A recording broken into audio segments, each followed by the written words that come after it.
Hey folks, Pat here from DNS, and this Madison area fishing report is current as of August 9th. Geez, August 9th, the summer's just blowing by. I don't know what to do, but enjoy it while it lasts. Get out there and enjoy some of this nice weather we got coming up. We'll talk about that later, but get into a couple other things here quick. I had a woman call the shop the other day asking about accessible fishing piers and where to find them. I knew of a few off the top of my head, but I thought there's got to be a resource for something like that. Turns out there is. While I had her on the line, we just Googled it on the Dane County Parks fishing page. They had a button there for a list of fishing piers in Dane County. So these are Dane County run piers. So there's a nice list of them around the area where you can click on them and get more information. I know for a fact there aren't all the city piers up here because right behind the shop here in Warner Park, there's a really nice one, the Jack Hurst Pier at the Rainbow Shelter right on the Warner Lagoon. I know there's one down in Wingra, and a bunch of other ones around town. It'd be nice if somebody could put together a list of accessible piers. It's more comprehensive for the Madison area, but good on the folks at Dane County for doing this one. So check that out if you want. Noah put out a new video yesterday, flashers and flies for salmon. So this is trolling out on the big lakes. Noah's got his captain's license now, and he's been doing this, putting people on some real nice fish out there. So if you're looking to check that out, hire Noah. He does a great job, and he can teach you a lot about what he's doing instead of just driving you around in a big boat. But speaking of teaching, he does a great job laying out the basics of the gear you'd need to get out there and target some of these fish. I have never actually done this on Lake Michigan, and so I don't know anything about it. We don't carry this stuff at the shop, but filming Noah doing this, I really learned a lot. So give the video a look, and who knows, maybe you'll want to jump down that rabbit hole of Lake Michigan fishing. I guess it's a lot of fun. A little bit of shop news. Posters on the door. I got a poster for the line workers group that's doing their fly fishing basic training. If you want to get into fly fishing, this is a great way to do it. $100. It's 3 classes, late September, early October. The instructors, Kalen Hoggard and Seth Steinhauer, both great guys. I know them, talented anglers, super personable, and they'll be hosting this out at the Deer Creek Sports and Conservation Club out there near Mount Vernon, so southwest Dane County. But yeah, great area out there, great folks, great organization that does a lot great work for fly fishing and trout fishing in the area. The folks up the street at Torrey Gardens have a little community event poster here, so you can check that out. Great group. This is exciting. The raffle for Wisconsin Vets is finally having their raffle August 10th. We've probably had this up here since I think March or something. And if you called Jeff and got tickets to this, they will be hosting or doing the raffle this weekend. I have no idea where this event is. They didn't list it on the poster, and I guess I haven't heard from anyone about where it is or what else to expect, but they got a raffle, and if you bought tickets, maybe you'll hear from Jeff soon. So yeah, there's that. If you need a good reel, we got these proficiency reels. They've been very popular. Got them in the golden bucket here right by the shelf, right by the counter. It's a nice reel, 11 ball bearings, super smooth. I haven't had one complaint about them other than folks that don't like the Power Pro braid that comes on. It's 10-pound test Power Pro. Some people just braid isn't for them, so they don't like that. But I mean, that's $15 worth of braid on a $19.99 reel. It's a great deal. I'm just letting you know that we're on our last kind of round of these. I got maybe a few more I could top this bucket off with, but not much else left. So swing in and get a great reel at a great deal soon. I guess as far as the fishing report goes, we can get into that. Beautiful weather this week. Temps barely cracking 80 most days. We did have a fair amount of rain that came through. I guess I got this image here, screen grab from my phone. This is the 24-hour precipitation right after that rain came through. So you can see a lot more rain south of Madison. If you're looking for fishable trout water, I'd look north of Highway 14. Although really it's been almost a week now since that rain came through. And so a lot of these streams I'm sure are fine in the Madison area. But we'll talk about that in the trout segment near the end of the report. Otherwise, yeah, like I said, beautiful week, absolutely gorgeous. More of the same this weekend. Looks like 72 or something ridiculous for the high tomorrow, and 77 for Sunday. Dry looks like pretty much this week. Doesn't even crack 80, so get out there and do some fishing. Enjoy the summer while it's left, because like I mentioned, it sure is burning by. Dane County lake levels on the Dane County page here, Water Resource Department. They haven't updated it since the 26th, so not going to spend a lot of time here, but the water is still high, I can tell you that. But I can also tell you that the water is coming down. So there's that. The Mendota buoy out here is down, so we don't have any reports there. Lake temps on Mendota, according to anglers that I've been talking to, I think the last I heard was about 78 degrees. So it is coming down from that 80 degrees it was last week.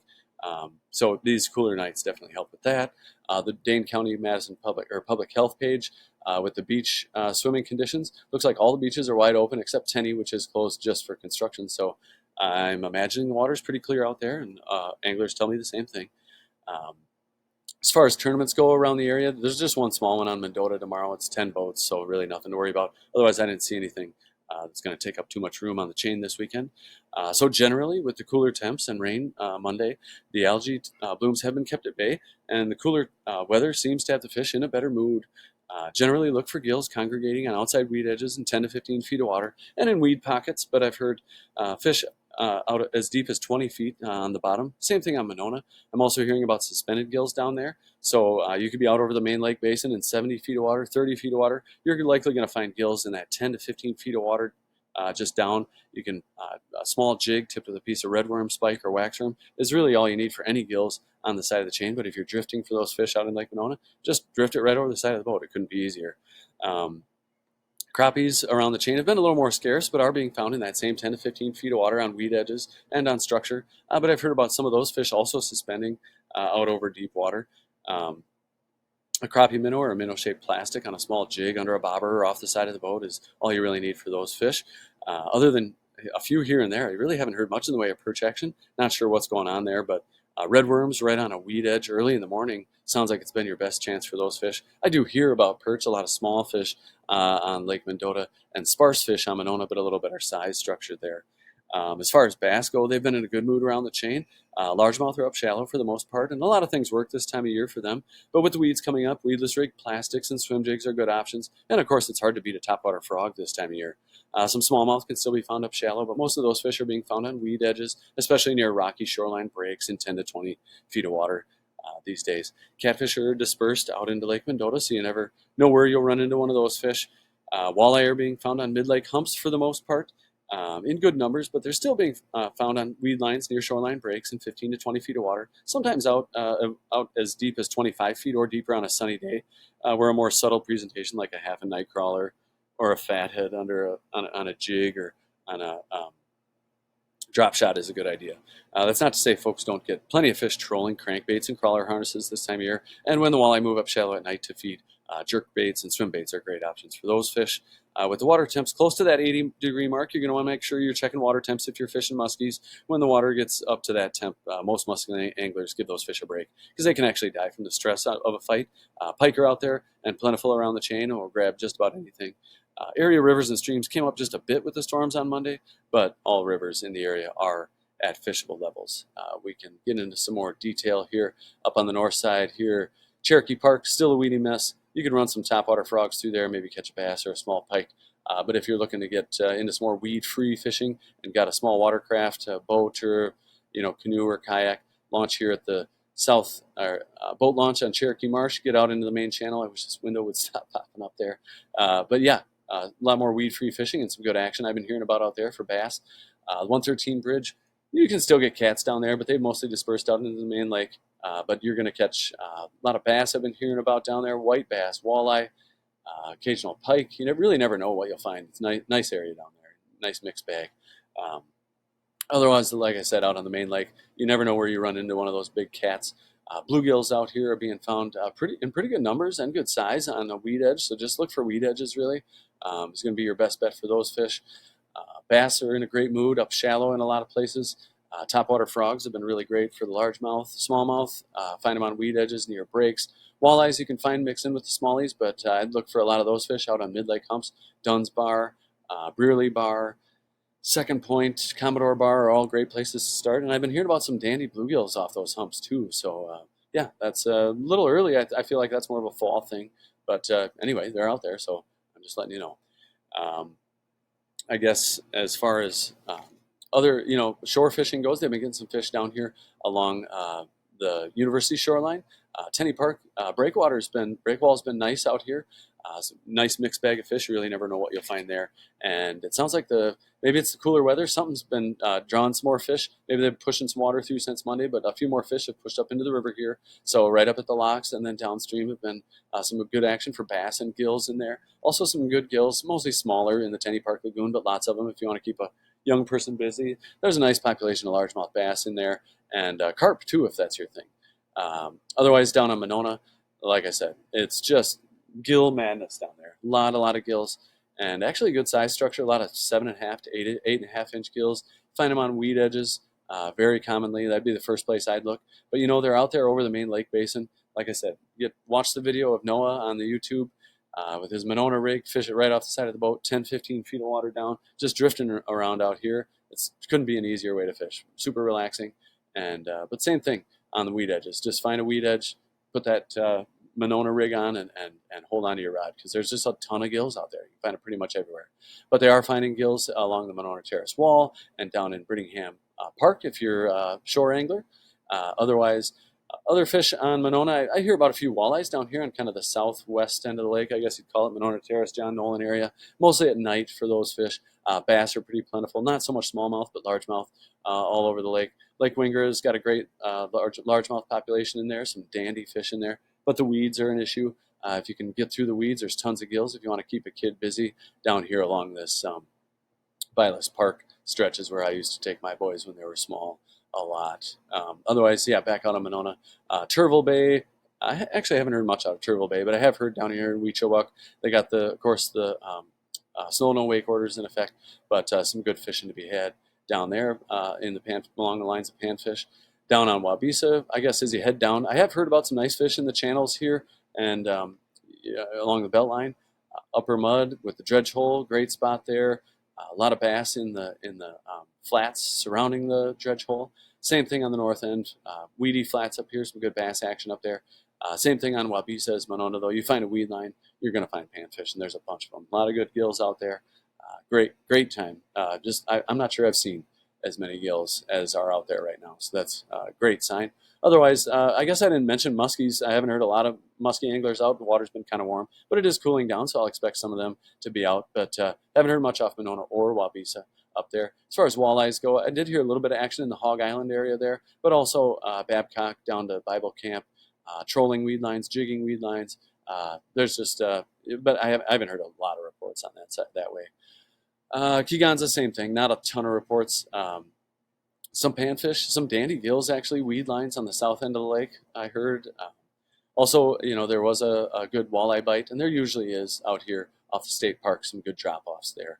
And I've heard about a few fish in the little spillway here below the lake, so if you want to give that a look.